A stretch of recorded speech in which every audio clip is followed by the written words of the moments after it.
ETF index mutual funds నేర్చుకుని stock మార్కెట్లో రాణించాలనుకుంటున్నారా? వెంటనే ఈ నెంబర్కి కాల్ చేయండి. నమస్తే గురుగారు. ఆశీర్వచనం తల్లి. మీరు జ్యోతిష్య వాస్తు పండితులు కూడా కాబట్టి ఎస్ ప్రతి ఇంట్లో ఒకప్పుడు ఖచ్చితంగా ఒక పూజ గది అనేది ఉండేది కదా గురుగారు. ఎస్ మరి ఇప్పుడున్న అపార్ట్మెంట్స్ లో కొంచెం కష్టం అయిపోయి కిచెన్ లోనే ఒక గూడు అలా వస్తుంది. నిజంగా అంటే కొంతమంది పాపం కర్టన్లు వేసుకుంటూ ఉంటారు, కొన్నిటికి డోర్లు ఉండవు, ఒకే ఇంట్లోనే అంతా ఇదిగా ఉంటూ ఉంటారు. మరి అలాంటప్పుడు వాళ్ళకి ఏమన్నా నష్టాలు అలాంటివి ఏమన్నా జరుగుతాయా? అంటే భగవంతుడికి అంటూ మనం ఒక స్పేస్ ఇవ్వలేదు అని అనిపిస్తుంది. స్తోమత లేకపోతే ఈ మోడర్న్ ఇప్పుడు ఓపెన్ కిచెన్ ఇవన్నీ వచ్చాయి. మీరు ఇందాక అన్నారు కొన్ని రోజులు అసలు కిచెన్ కూడా ఉండదమ్మా కొన్ని రోజులు పోతే అని.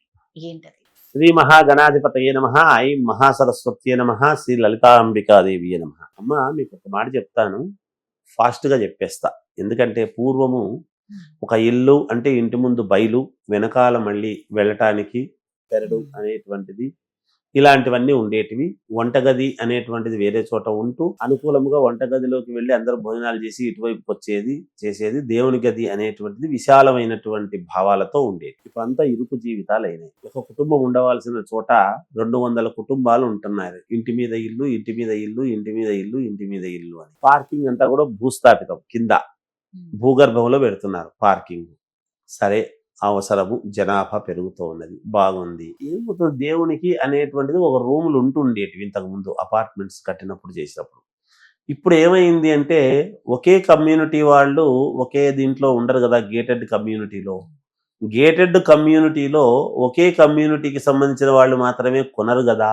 డిఫరెంట్ కమ్యూనిటీస్ వాళ్ళు కొంటారు కాబట్టి అందుకని చేసుకునేటువంటి కమ్యూనిటీ వానికి కూడా దేవుడి గదిని లేకుండా చేసినారు మన వాళ్ళు. ప్రతిభావంతం అదొక గొప్ప విషయం. అందుకని ప్రతి వాళ్ళు నన్ను చాలా మంది, గురుగారు ఇట్లా ఉంది, మేము ఈ దేవుని గది ఎక్కడ పెట్టుకోవాలి అంటే, దానికి ఏదో ఒక చెక్క తయారు చేసుకొని పెట్టుకోపోండాయా ఒక చోట హాల్లో అని చెప్పేటువంటి పరిస్థితులు గోచరిస్తున్నాయి.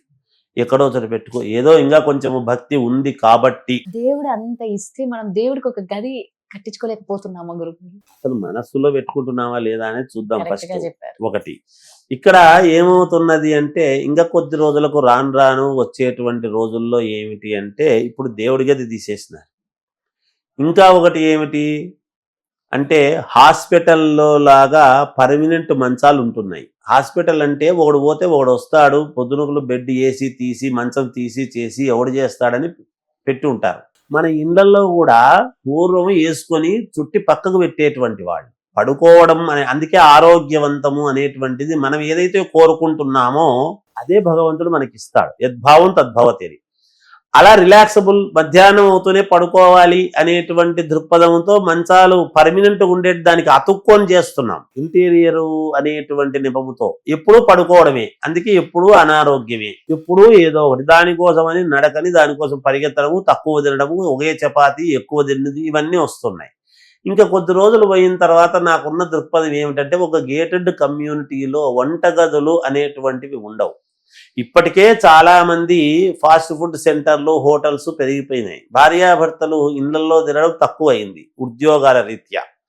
మళ్ళీ ఇంటికి అలసిపోయి ఇద్దరు చేదోడు వాదోడుగా ఇద్దరు ఉద్యోగాలు చేస్తుండే వాళ్ళు ఇంటికి వచ్చిన తర్వాత మళ్ళీ ఇంట్లో వండుకోవాలి అంటే సర్వేక సమస్తం కొనుక్కొని చేసుకునే ఇబ్బందులు వచ్చినాయి. కాబట్టి భవిష్యత్తులో ఇంకా వంటగదులు ఉండవు అని నాకున్న అభిప్రాయం. ఇది ఖచ్చితంగా జరిగి తీరుతుంది. నేను వాస్తు అస్ట్రాలజర్గా నేను జాతకాలు, కాలము, నిర్ణయము నేను చూస్తాను కాబట్టి నాకు తెలుస్తూ ఉన్నది. వంటగదులు ఉండవు. ఒక రెస్టారెంట్ అనేటువంటి దానికి కింద స్పేస్ ఇస్తారు. ఇప్పుడు జిమ్ము, మన మామూలుగా ఈ మిగతావన్నీ ఇస్తున్నారు కదా, కొన్ని పదాలు వాడుతున్నారు చూడండి. మీకు ఇవన్నీ ఎమ్యూనిటీస్ లో మీకు ఇవన్నీ ఉన్నాయనేది ఇస్తారు. ఇచ్చినప్పుడు హోటల్లో లాగా ఉండలే, ఒక జీరో నొక్కి మన ఇంటికి ఎవరన్నా బంధువులు వచ్చినారంటే మీరు అన్నాళ్ళు ఉంటారు అని అడిగి, ఇన్నాళ్లకు మనం మా ఇంటికి ఇన్నాళ్ళు వేరే వాళ్ళు వచ్చారు కాబట్టి ఉంటారండి, కొంచెం ఎక్కువ వండుతుండాలి ఎప్పటికప్పుడు అంటే, వాడు కూడా సరుకులు తెచ్చి పెట్టుకోవాలి కదా. ఎలాగంటే అలా మాకు ముందు చెప్తే కదండి అని వాడు అంటాడు. కాబట్టి ఎప్పుడు వస్తారు, ఎప్పుడు పోతారు అని అడిగేటువంటి రోజులు వచ్చి 4 ప్లేట్లు ఇడ్లీ అండి పైకి అంటే, ఇంట్లో గ్యాస్ ఇవన్నీ కట్టుకునే బదులు హోటల్ పోయి తినే బదులు ఏం కావాలనో వాడే తెస్తాడు కదా ఇంటికి. పొద్దున్నే బెడ్ కాఫీ అంటే కాఫీ 2 అనడము, నెలకు ఈ మెయింటెనెన్స్ కడుతున్నట్టుగా దాంట్లో కట్టేయడం అనేది జరుగుతుంది. ఈ రోజులు వస్తాయి. ఆ వంటగదిని కూడా ఇంకొక బెడ్రూమ్ చేయటం ఒకవేళ ఉంటే, ఎందుకంటే ఇప్పుడు అవి కూడా తగ్గిపోతున్నాయి. ఇంకా కొంతకాలానికి బెడ్రూములు కూడా ఎక్కువ ఉండవు. ఎందుకంటే తల్లిదండ్రులు అనేవాళ్ళు మన దగ్గర ఉంటే కదా ఇంకొక గది వాళ్ళకి ఇవ్వాలి అనేటువంటి అపేక్ష. మన పిల్లలు మన దగ్గర ఉంటే కదా ఏ లండన్కో ఫారిన్కో చదువుకోవడానికి పంపించినప్పుడు మన ఇద్దరమే కదా, ఒక బెడ్రూమ్ చాలు, ఒక హాల్ చాలు. ఏం చేస్తాం మనము? తినడం, జాబుకు పోవడం, రావటం, అంతే కదా అని. ఇప్పుడు చూడండి, ఎస్ఎఫ్టీలు కూడా పెద్ద ఇంటి దగ్గర నుంచి ఒకదానికి వచ్చి ఇంటి ముందు చుట్టూ స్థలం అనేది తక్కువైపోయింది. చుట్టూ స్థలం అనేది ఉండాలి వాస్తురీత్యా, లేకుండా పోయినాయి. కాబట్టి తగ్గిపోయి అపార్ట్మెంట్కి వచ్చినాం. ఆ గోడ ఈ గోడ కొంచెం ఏదో మరీ ఒకటే ఎట్లా కొంటాం అనే దానికి కొంచెం గ్యాప్ పెట్టి కడుతున్నారు. ఇంకా కొంచెం తగ్గిచ్చేసి ఇంకొక అపార్ట్మెంట్ వస్తుంది కదా మధ్యలో అమ్మడానికి అనేటువంటి రోజులు వచ్చి సింగిల్ బెడ్రూమ్ చాలండి మేమిద్దరమే ఉంటాము అంటే ఎవరు వచ్చినా ఎక్కువ రోజులు ఉండొద్దు అని చెప్పకనే పోతే ఇబ్బంది. కాబట్టి మనం ఎక్కువ కాలం వాళ్ళ ఇంట్లో ఉండకూడదు. ఏదన్నా ఉంటే బయట లాన్ ఉంది కదా, తిరుగుతూ మాట్లాడము, మేము ఇంటికి వెళ్తున్నామండి వెళ్ళిపోవడం. బంధువులైనా బయట లాన్ ఉంటుంది కదా అపార్ట్మెంట్స్ లో, ఆ లాన్ లో తిరగటం, బాగున్నారా అంటే బాగున్నారా అనడం, రెస్టారెంట్ కిందనే ఉంటుంది కాబట్టి తినటం, ఆ బిల్లు నెలకు కట్టేయడం, మంత్లీ దాంట్లో వెళ్ళిపోవటం. సింపుల్ ఇదే అవుతుంది. ఇప్పుడు ఎక్కడో 5 స్టార్ హోటల్కి మనం ఎక్కడికన్నా పోయినామంటే వాడు కాఫీ తాగిన ప్రతిదానికి తీసుకుంటాడు సైన్. ఇక్కడ కూడా అంతే, సైన్ తీసుకుంటారు, నెలకు బిల్లు వస్తుంది, ఇచ్చేస్తారు, వెళ్ళిపోతుంటారు. ఇంక ఇప్పుడు సిలిండర్లు ఇంకొకటి అని కానీ ఇవన్నీ చేయటం కానీ అన్నీ తగ్గిపోతాయి చూడండి, భవిష్యత్తులో ఉండవు. అంటే మంది పెరిగితే మజ్జిగ పలచనవుతుంది అన్నట్టుగా రూములు కూడా తగ్గిపోతాయి, ఖచ్చితంగా తగ్గిపోతాయి. వంటగది పోయింది, ఇప్పుడు దేవుని గది పోయింది, వంటగది పోతుంది. మాకేదో స్పేసీగా ఉండాలి అనేటువంటి ఎవరు ఊడ్చుకుంటారండి? పని మనుషులు పెట్టుకోవాలి, పని మనుషులు రేట్ ఎక్కువ చెప్తున్నారని వాళ్ళు రారు, బట్టలు ఉతుక్కోవాలి కదా, ఇవన్నీ సమస్యలే.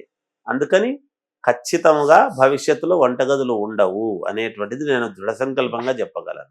చెప్పారు గురుగారు, ధన్యవాదాలు. జయోస్తు.